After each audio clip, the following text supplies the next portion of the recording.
لأهمية الموضوع وطرحه. الفيلم العراقي ستيغما أي وصمة عار يعرض مع الأفلام البريطانية في مهرجان سوهو السينمائي بلندن، وهو إنتاج عراقي بريطاني باللغة العربية واللهجة العراقية للمخرج جعفر مراد.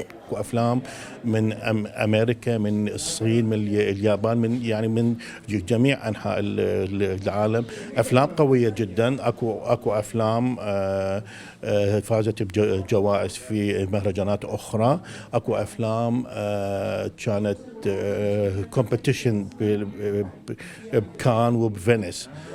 فأنا سعيد أنه أنا أكون وياهم في هذا فيلمي اللي هو عراقي 100%. أشكر كل من كان إلى جزء من هذا النجاح. أشكر صديقي رعد أبو أشتر اللي ألف رحمة عليه طبعا، اللي هو ساعدني جدا حتى أكمل هذا الفيلم.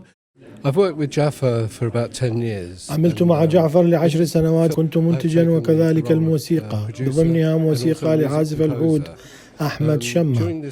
يعرض الفيلم لمأساة حقيقية لرجال وقصص جميلة تبين شجاعتهم، فكان لابد من عرضها للناس وتوثيقها. أنا سعيد جدا بهذا العمل، ردود أفعال الجمهور كانت رائعة. يناقش ستيغما ضحايا حرب الخليج عام 1991 والعقوبة القاسية التي وقعت على الذين رفضوا الذهاب للقتال. فيلم بالبصرة لأنه احنا اختارينا البصرة لأنه بيها مجموعة ضحايا.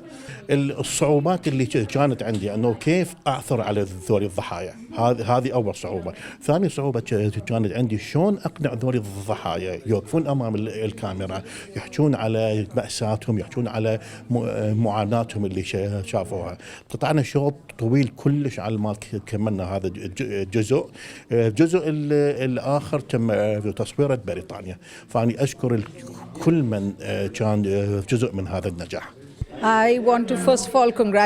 قبل أي شيء أود أن أهنئ جعفر على شجاعته لعمل هذا الفيلم. أعتقد من المهم جدا أن نصنع أفلام تحكي قصص من الواقع وغير مسموعة.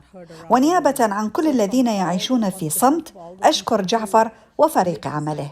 يستكشف مهرجان سوهو السينمائي مستقبل إنتاج الأفلام الهادفة، ويحتفي بالمواهب والإبداع في صناعة الأفلام في المملكة المتحدة والعالم. فهناك عروض شاملة حيث يتمكن صانعو الأفلام من عرض أفلامهم والحصول على المشورة والدعم من ذوي الخبرة والأكثر شهرة. هذه الأفلام ليست حزينة فقط، وإنما هي تعطينا الأمل وأن الواقع ممكن أن يتغير للأفضل إذا ما توحدنا. هي ملهمة جدا. هناك 71 فيلما يشارك في المهرجان، لكن أحد أفضل الأفلام كان ستيغما، فقد عرض تجارب كانت مبهمة بالنسبة لنا.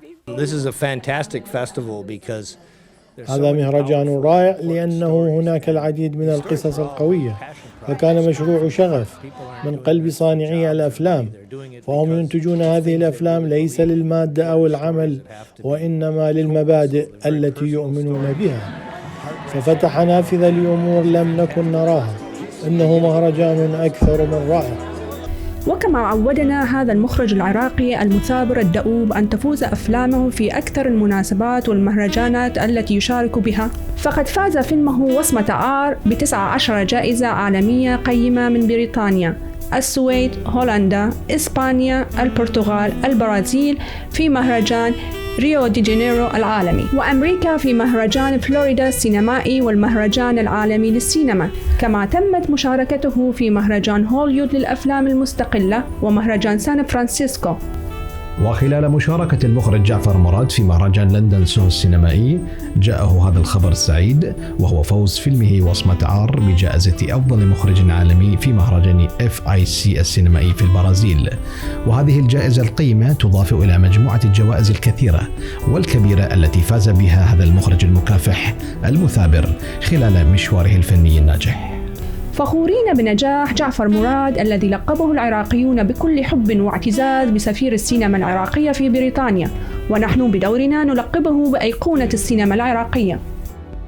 تتمثل رؤية مهرجان سوهو السينمائي في جمع المجتمعات وصانعي الأفلام معا لإنشاء أفلام لها تأثير اجتماعي وتغير الواقع الصعب، فهو فرصة للتعبير عن مخاوف الناس وآمالهم وتطلعاتهم.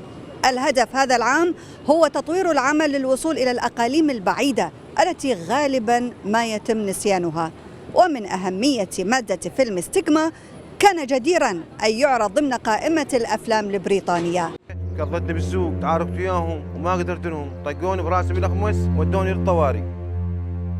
اجوا علي الحزب والانضباطيه ومن طفرت رموني، صار 5 طلقات برجلي، شكل علي قنقري، ذبوني برتة السجون.